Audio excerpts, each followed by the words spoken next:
Hello and welcome to the GAA Museum Virtual Book Club. Each month, the museum team will choose a well-known GAA book to read and review before hosting an online interview with the author. In July, we read The GAA versus Douglas Hyde by Cormac Moore. Please enjoy this recording of the Q&A session. If you're not a member of the book club already, it's free to join at crokepark.ie/book club. Hi everybody and welcome to this month's author chat with the GAA Museum Book Club. My name's Julianne. Thanks to everyone for joining us. And I'm delighted to welcome this evening Cormac Moore, who's a historian who wrote this month's book, which was The GAA versus Douglas Hyde, which was different. We haven't had a kind of a history book in a few months, so it's nice to go back to our roots, I suppose, and explore one of the, I suppose, really unbelievable stories of the GAA. And one maybe some of you have said to me even on email that you didn't know about. So it was a really interesting read, and I'd like to thank Cormac firstly for taking the time to join us this evening. I know it's a nice summer's evening and Olympics around and all of that, so I appreciate all of your time.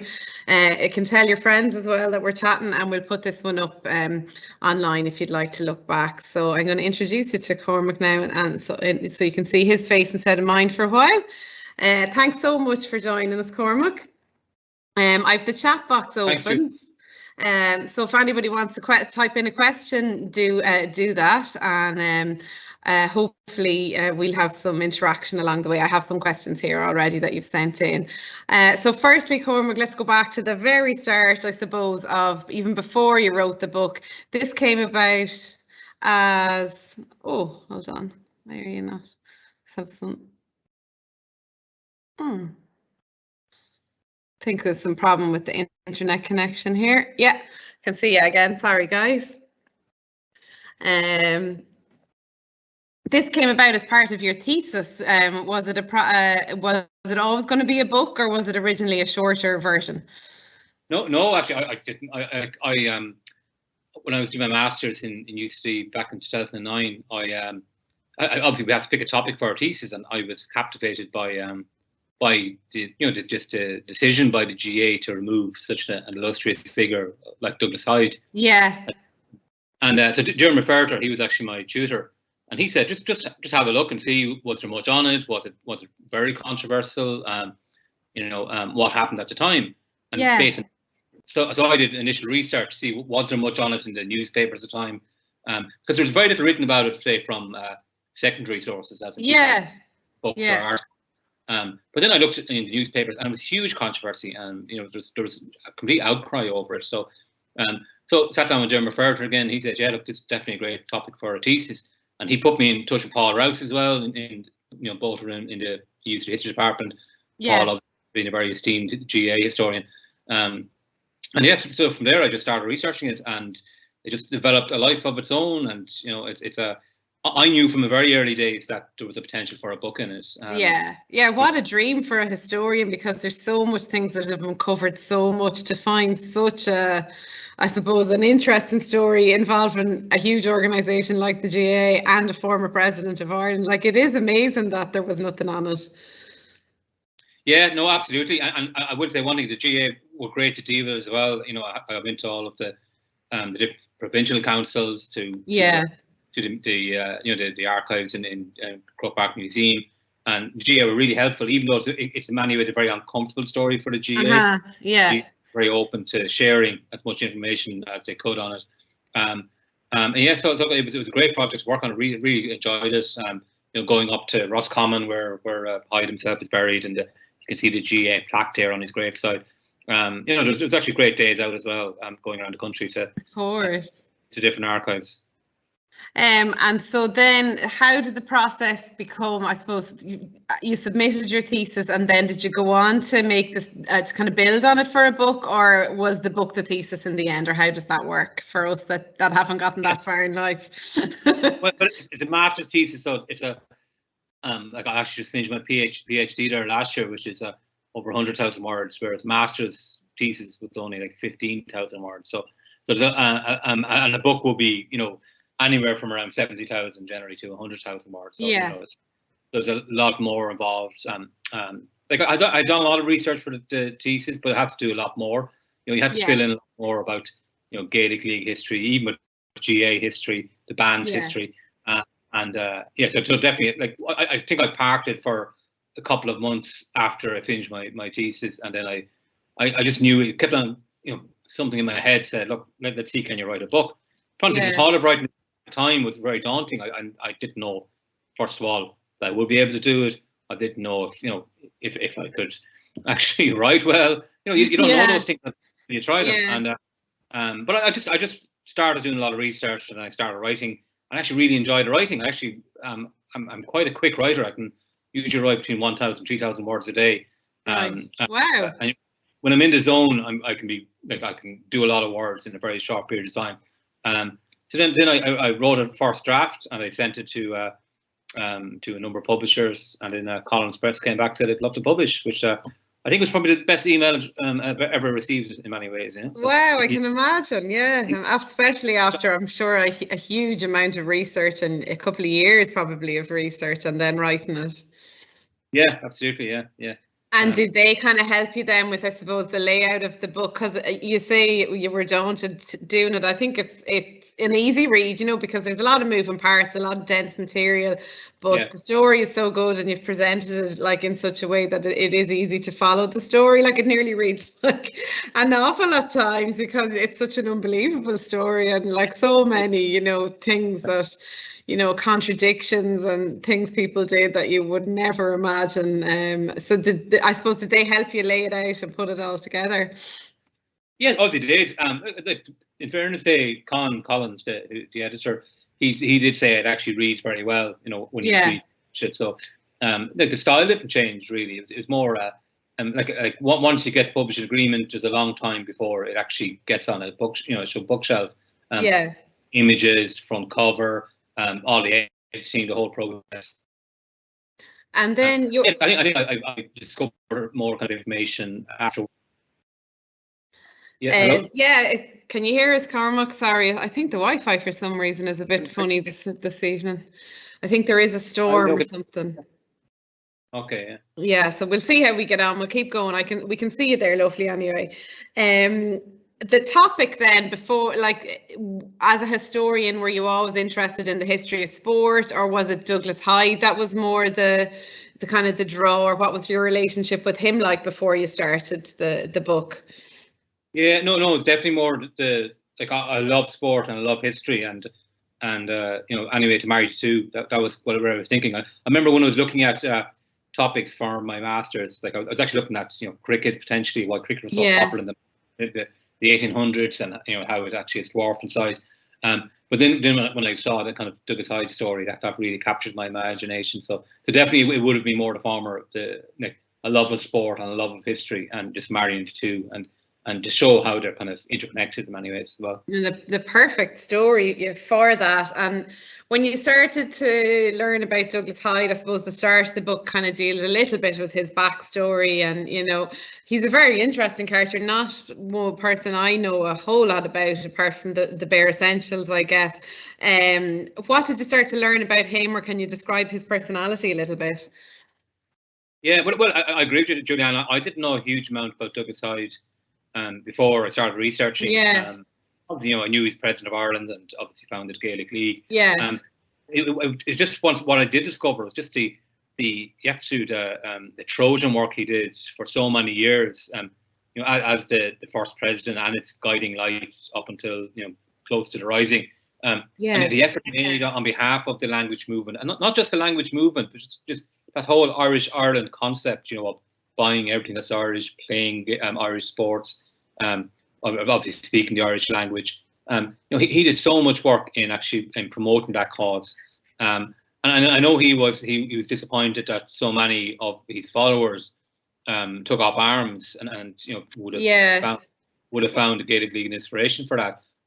But it wasn't just about taking up arms against the British. It was really about reinvigorating and reawakening kind of the Irish kind of soul, as it were, and just what he did to do that, to actually such a mammoth task, and he was just so passionate about it. He went to huge tour of America. He lived in Roscommon. And he didn't get paid. never got paid for his work, but he still went over to England or anywhere in Ireland to, to help out the language movement. And he suffered as well because he didn't get any lecturing jobs, because of the Irish, So he really sacrificed his own well-being for the cause of the language and, as I said, the Irish Ireland movement. And another thing I found out that goes against some of what previous commentators said about Hyde. When he was made patron, he didn't do anything as patron, really. It was only when he was removed that people really patron. That wasn't true at all. He actually did loads of actually trying to make the GAA and the Gaelic League sister organisations. He was a very active patron. He was always calling on how important the GAA was, how the GAA was instrumental in the founding of the Gaelic League, and how they should cooperate more closely together. And he did that from before he was patron right up till he was removed.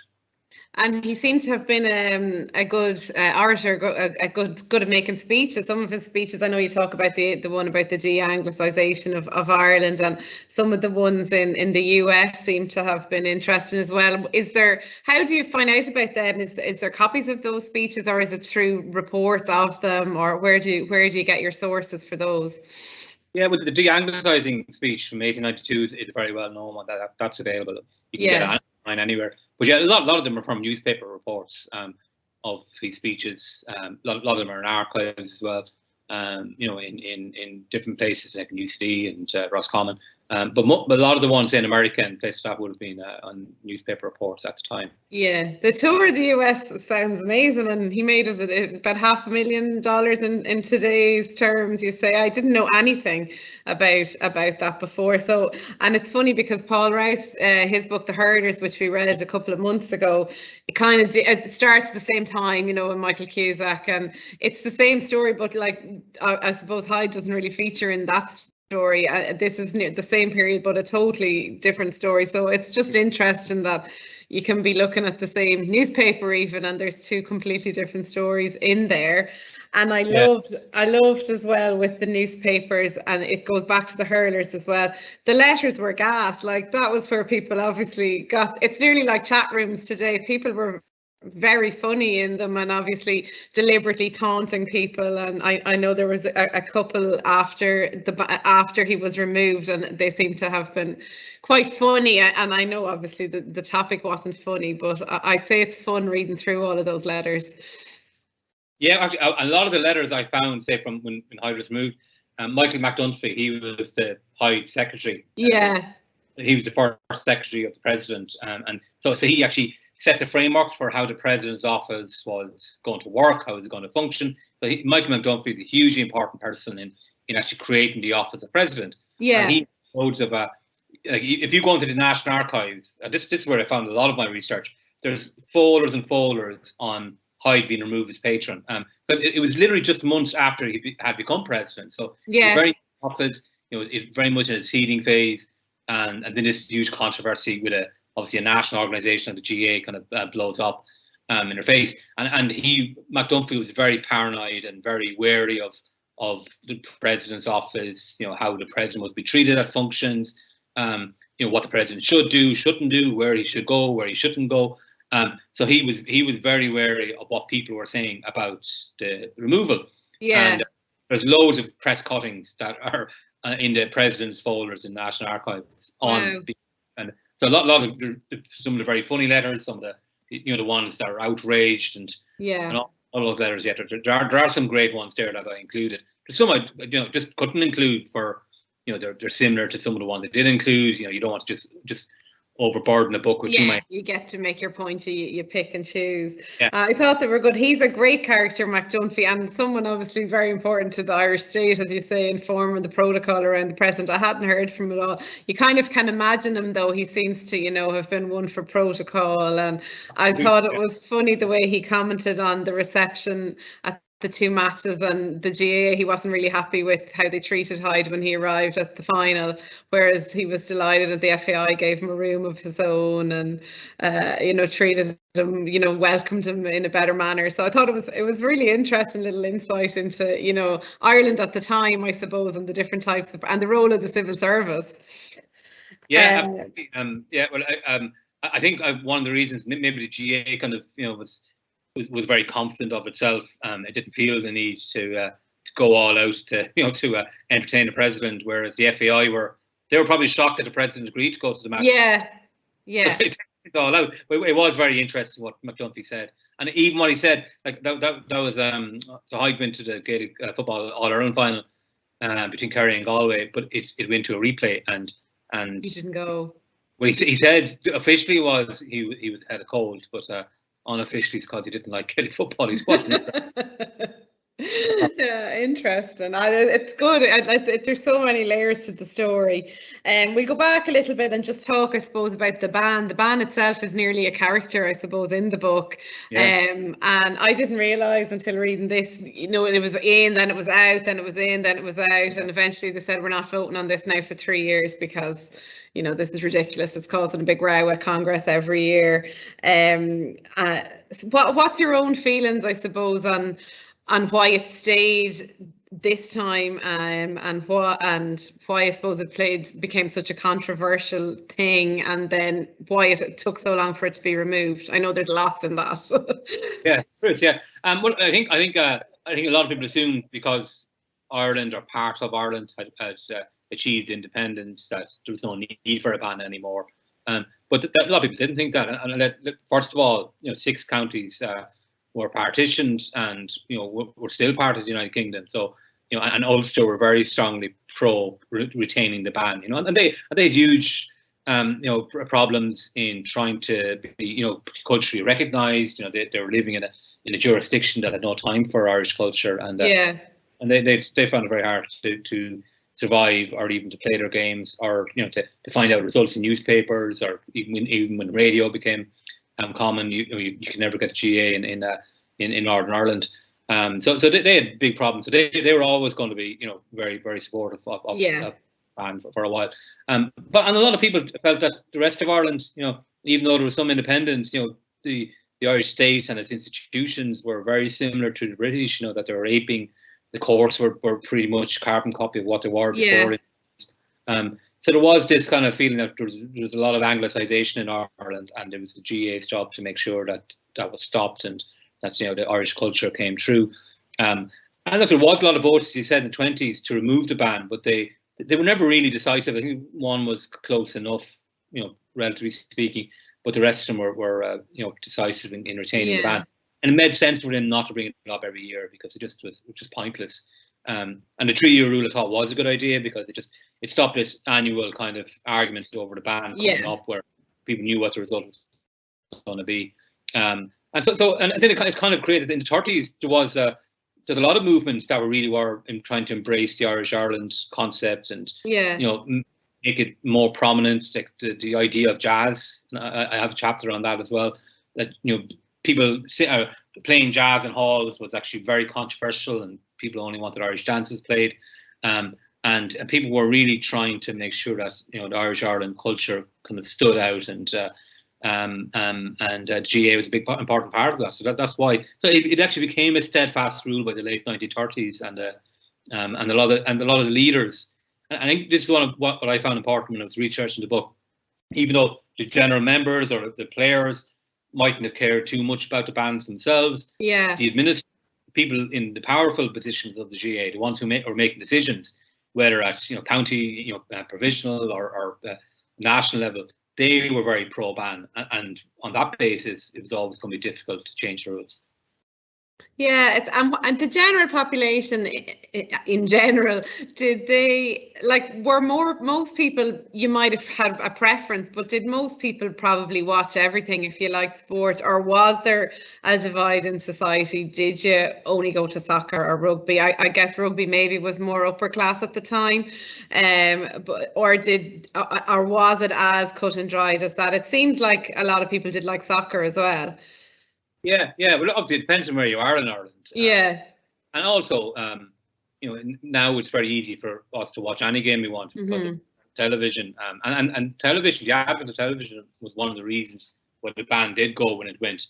But before then, and there's just great stories as well, which include in the book, like Brendan O'Hare's book Over the Bar, which is a wonderful memoir of GAA.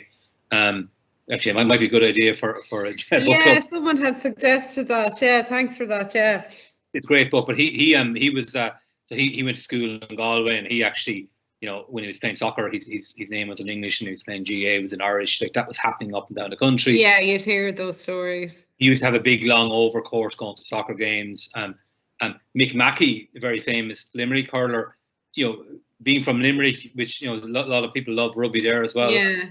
Quoted Mick Mackey, as the story goes. So instead, there was no way they could get rid of Mick Mackey. He's too much of a marquee player.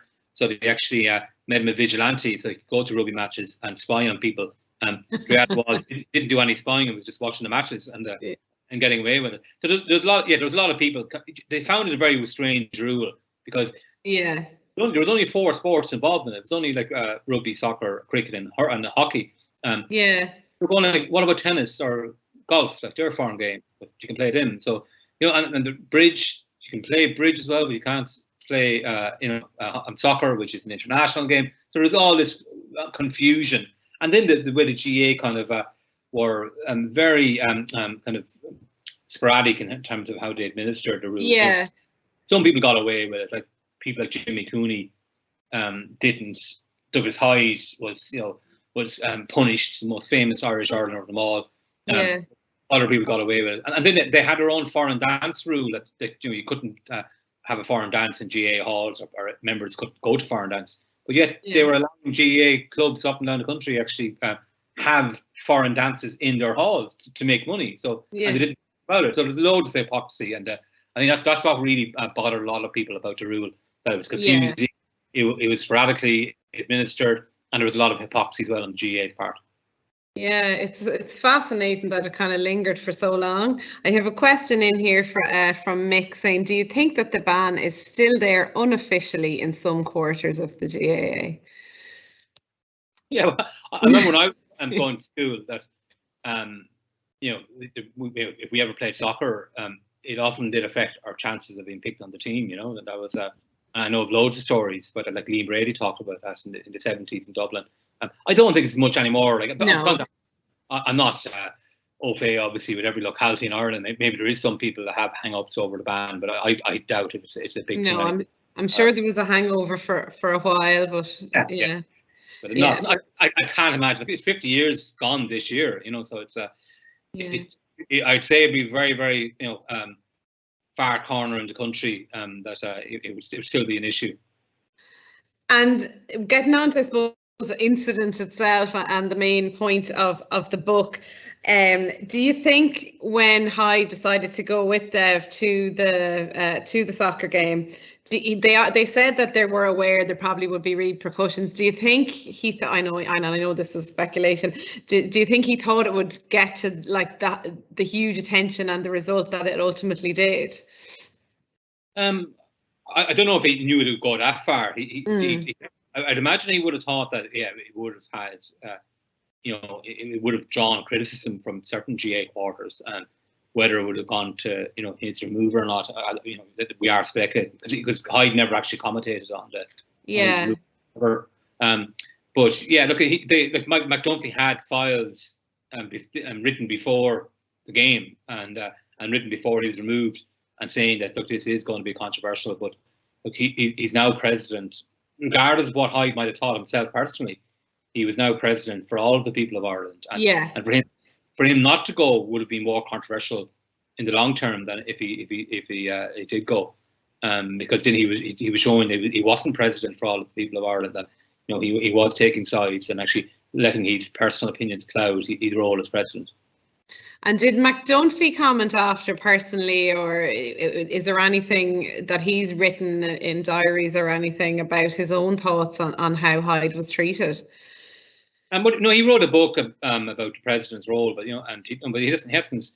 It's very obvious from going through the files that he was disgusted with the GAA, and the GAA were hauled in when Hyde finished up his presidency in '45. The GAA, De Valera hauled in to the GAA, Pádraig Cuív and the president at the time, Seamus Gardner, and said, under no circumstances can you do this again. And I know McDunphy was involved in that, so I think I'd say McDunphy was seething for years, and afterwards obviously was involved with De Valera and making sure that this would never happen again, within GAA for any president. But if you look through the files and comments made, it's very clear that McDuffie is disgusted with what happened.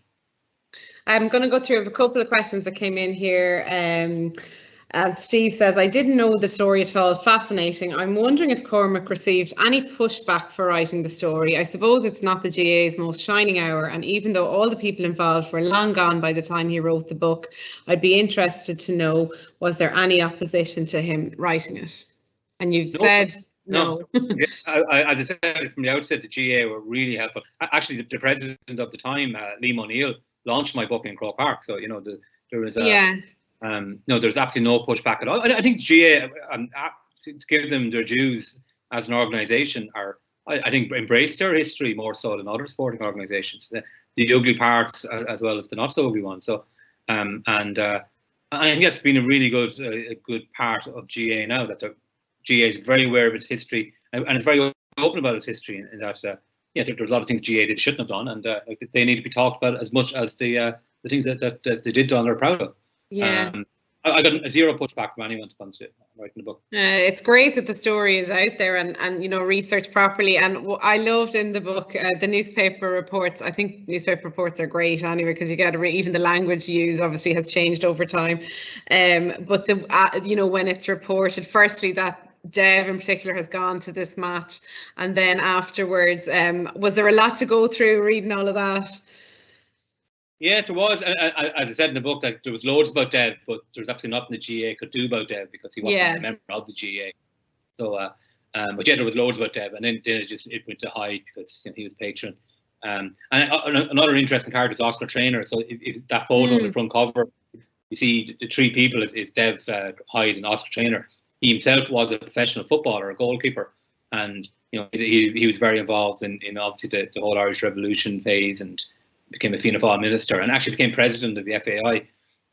So he actually was very kind of big soccer enthusiast. And you can see both Hyde and De Valera in a photo looking absolutely bemused, and whereas Traynor is trying to explain the rules to them. And I'm not sure if he's making good progress with either of them. That's a good anecdote in it, where he is trying to. I never knew who Oscar Traynor was. You'd hear of Oscar Traynor Road, but I'd actually written it down. Yeah, there is some good characters like him and McDuffie who appear in the book. So that's the nice part of reading it. I think they're brilliant figures. They've done so much great work for the GAA. Now, I personally thought they made a huge mistake with removing Hyde as patron, but there's so much other great stuff they did throughout their years, their long years involved in the GAA. I find them fascinating figures as well. Yeah, and I suppose they were lucky in a way that they served long terms, because this is only one incident. They went on, I suppose, to do other things, that they'd be remembered for as well. So, and the photos of everyone, it's great. There's some really good, and even I read this one on ebook, and really good photos. And I think they really help when you're talking about someone to kind of get a sense of them, particularly Hyde himself. There's some great pics of Hyde. Did you have fun picking out the photos, or how does that come about as part of the process?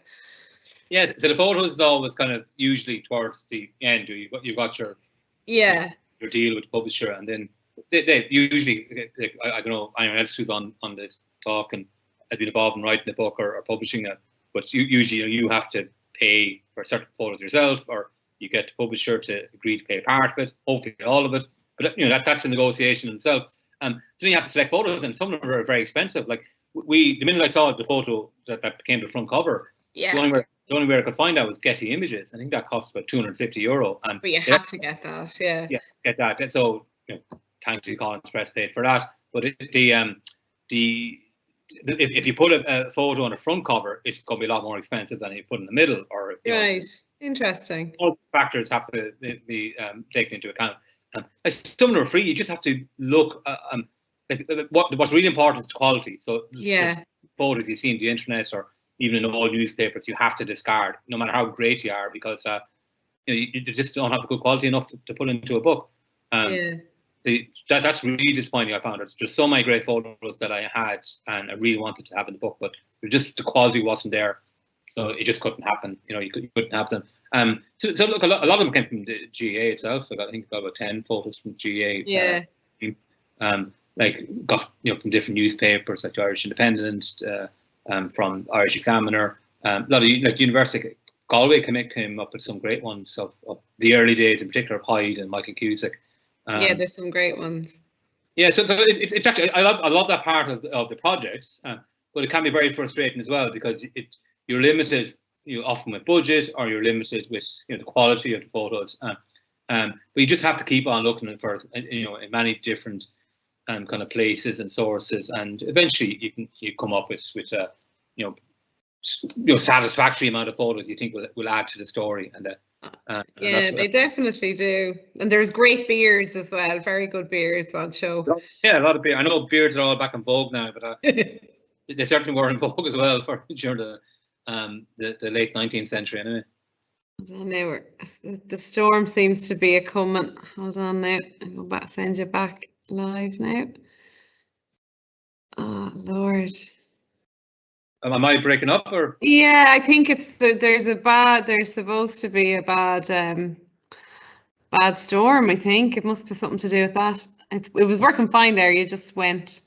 It's starting to go now. There you go. Sorry guys, there's a bad storm, I think, coming, but we're back. Can you hear me, Cormac? Yeah, I can hear you perfectly. Yeah, brilliant. Okay, great. I've another question in from George, and says, "Hi Cormac, I enjoyed the book immensely. Question: was it a rash decision? Do you think the GAA underestimated the feeling out there, or do you think that it was a principled decision that the GAA leadership firmly believed they were obliged to make because of their rules?" Yeah, I do think that they made the decision with the right intentions, and they definitely do believe that no one should be above the rules, and that it would actually look really bad on the GAA and on the band rule if they let Hyde away with it. Yeah. But it was a rash decision, because there were so many. First of all, like, let's talk who we're talking. We're talking about Douglas Hyde, who was such an inspiration for people like Queen and McNamee, and for anyone who's held the concept of an Irish Ireland dear. Like, you would not find a more appropriate figure or a more influential figure than Douglas Hyde. Yeah. But they had a get out of jail clause though in an earlier incident in 1938 when Garda Ormsby, George Ormsby, so he was at a soccer match in Sligo. He was removed. He was for people who don't know him, he's a great Gaelic footballer from Mayo and that great 30s team. But he's removed from.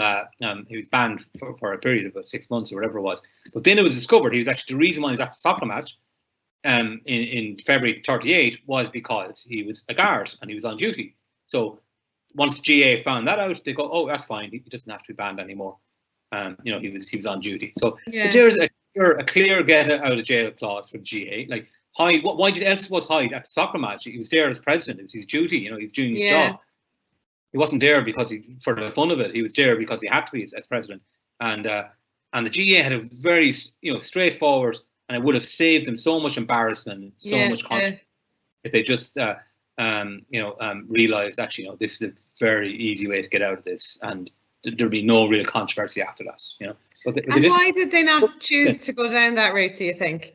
Well, I don't know why. There's no mention. Like, there's no record of it being mentioned in meetings. There's no mention. There's no mention in the media either. I saw the story about George Ormsby in early 30, where it was a very controversial decision, and then there was no mention of it after the Hyde incident anywhere. And I was thinking it's very strange. Why didn't they add two and two together at that stage? Precedent, It wasn't that long ago. I know obviously maybe newspapers it's obviously a very different idea of what communication was back in 1938. A story that was big a few months ago, you're not going to see records in newspapers you buy today or whatever. But it wasn't mentioned by anyone really. So I found that very strange. But it's clear that the GAA realised they made a mistake afterwards when they took that U-turn immediately when De Valera invited them to change the rules for President 45. And they didn't even put up the fight. They said, "Yep, no problem. Yeah, 100%." And that shows to me that they knew that they had wronged the president, and and they happily accept the idea of a U-turn and allow any GAA president to go to whatever games they want and still be invited to Croke Park. So to me that was a good sign that they realised they made a mistake. Yeah, and even I'd say the personal relationship between Hyde. First of all, he was friendly with Cusack, and then anyone that was involved in the Gaelic League surely would have looked up to Hyde. He was the main man in. So it was a strange, and in the way you write it in the book as well, the decision was it was just pretty quick. It was matter of fact at the meeting. It didn't, there wasn't even a whole lot of discussion on the matter. Yeah, that seems a bit rash. Like McNamee didn't open it up for debate. He just said, "Well, look, there is no decision to make. He's removed himself as patron." And even with the AGM then of in the annual congress, of the GAA the following April, when it did come up, and there was 3 counties that want to put motions down, Roscommon, Mayo, and Kildare, and McNamee just shut down the debate completely. So yeah. There was things he did now that I felt he could have done better, and there was just a lot of hypocrisy as well, not just with the ban, but particularly with the foreign dance rule, even with the language. There was a case around the same time as the Hyde removal of this man who was up before a vigilante committee for attending a foreign game, and he wanted to defend himself in Irish. Yes, the meeting had to be abandoned because no one else could speak Irish, and this is in GAA. So there was this kind of feeling that the GAA paid a lot of lip service to Irish Ireland concepts, but in reality, it was more about the sports, and they weren't promoting the language as much. Yeah, and that frustrated a lot of people. So although I think that their intentions were good, I do think that they acted rashly, and they didn't think it clearly, logically, and they had a very good get out of jail clause. Which wouldn't have affected the ban at all. It wouldn't have diminished the ban, in my opinion. In fact, the removal of Hyde, I think, diminished the ban. Yeah. And it actually was used constantly by, anti-ban members for decades afterwards. That look, this was the most ridiculous thing the GAA did, and it always has been cited as the worst example of the ban's rules being implemented, the removal of Hyde. Yeah, and I know you wrote the book 10 years ago, as you said, so fair play to your memory, you're doing very well. Just one thing on the Gaelic League, because obviously my knowledge of the Gaelic League now stems from Leaving Cert history. It's a lot, and there was a lot of things coming up there that I hadn't read since Leaving Cert, but there were really similar organisations, the GAA and the Gaelic League, and I suppose Hyde is the link between the two of them in many ways.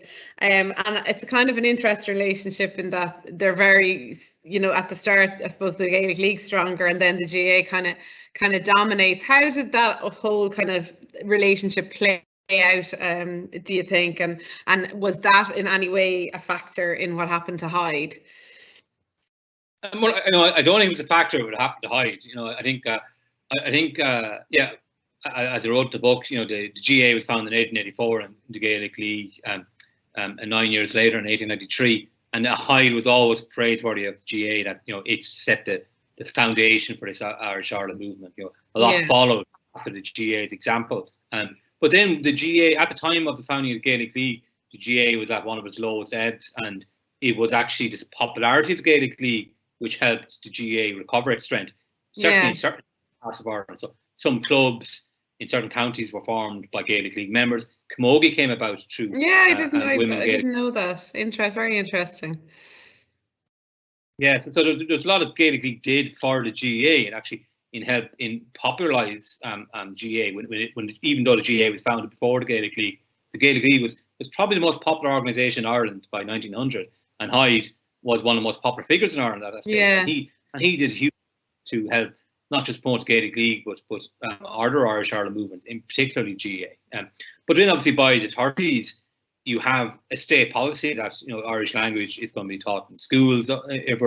Irish is the official language of the state. So there isn't as much of a need for the Gaelic League in society. It is felt, even though obviously the take-up of Irish wasn't as strong or as permanent as people would have hoped. The Gaelic League was not a strong organisation by the 30s. It was didn't have much funding. membership was low. And it was just way off from what it used to be in the early 1900s, whereas the GAA became extremely popular, became very successful. Like a lot of sporting organisations from the 20s, this huge upsurge in popularity of sports took over in Ireland and elsewhere in the world from the 1920s, and it just went from strength to strength. Part of McQueen mentioned, he actually set the foundations for its kind of permanency and its solidity in communities by trying to acquire permanent grounds in every parish, which is a hugely successful project. Yeah, it's a very strong organisation by the late 30s, whereas the Gaelic League wasn't, and the Gaelic League was actually totally reliant on the GAA for funding, for trying to share kind of venues and events and all of that.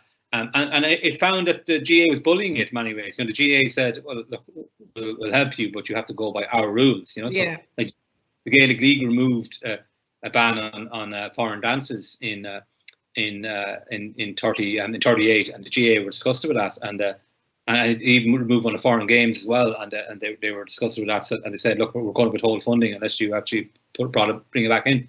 And the Gaelic League had to the year after bring it back in again. So. There was this kind of bullying feeling going on. That's a lot of Gaelic League members felt, and they also felt that GAA had their foreign dance rule, and they didn't stick to it at all. They're breaking it willy nilly. So they felt a lot of hypocrisy with GAA, but they were in a very weak position to do anything about it. Yeah, they were really reliant on the GAA. The foreign dances, the chapter is interesting, and the piece on Sean McEntee is quite funny, and it's I enjoyed that. The jazzing every night of the week is very good. Every night of the week, yes. And I've won. I know we're coming towards the end now. I've my favourite question that's come in, and also from Steve, and it says, did Cormac manage to persuade Michael Flatley to show him around Castle Hyde as part of his research? It's a great question. Well, it's a great question. I'm sorry, the answer's not going to be so good. So no, he didn't. So I never made it to Castle Hyde, I'm afraid. No. Did you go to, I presume you went a lot to Roscommon as part of the research? Yeah, well, I went to there's a museum there, Portaheart church. Like Hyde's father was a rector there, so and that's where Hyde's buried. So I went there.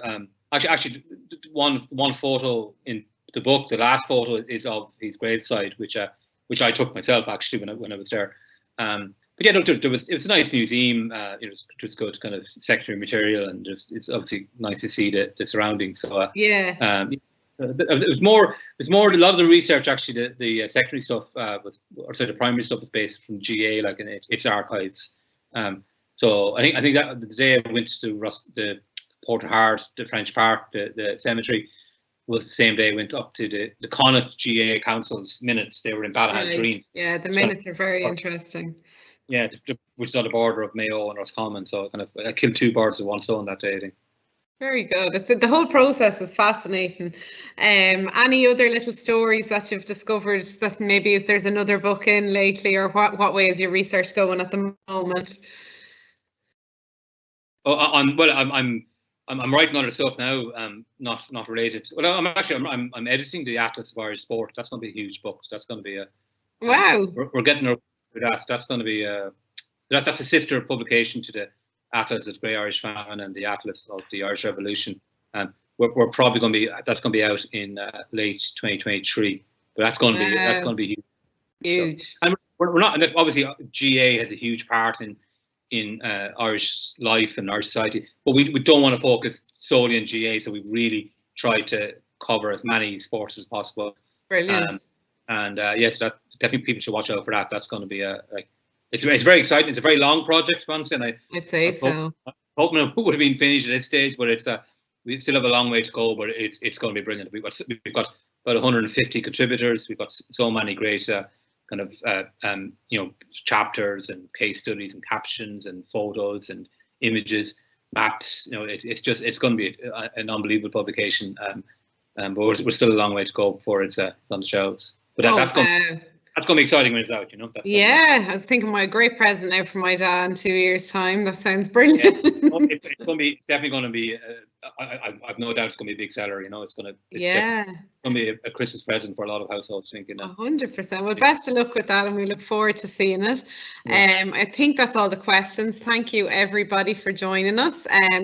We'll be announcing our next book tomorrow, but I'll give you a little preview now, because I think one of the authors actually on the call is a member of the book club. So it's The Gallant John Joe, Cavan's Millennium Man by George Cartwright, and it's the first time we've actually just focused on one player, a book about one player. So I think it's a nice one to start with, and we'll be talking about the polo grounds and that whole era of Gaelic games. So kind of linked to what you were talking about, Cormac, and some of the people will probably appear again.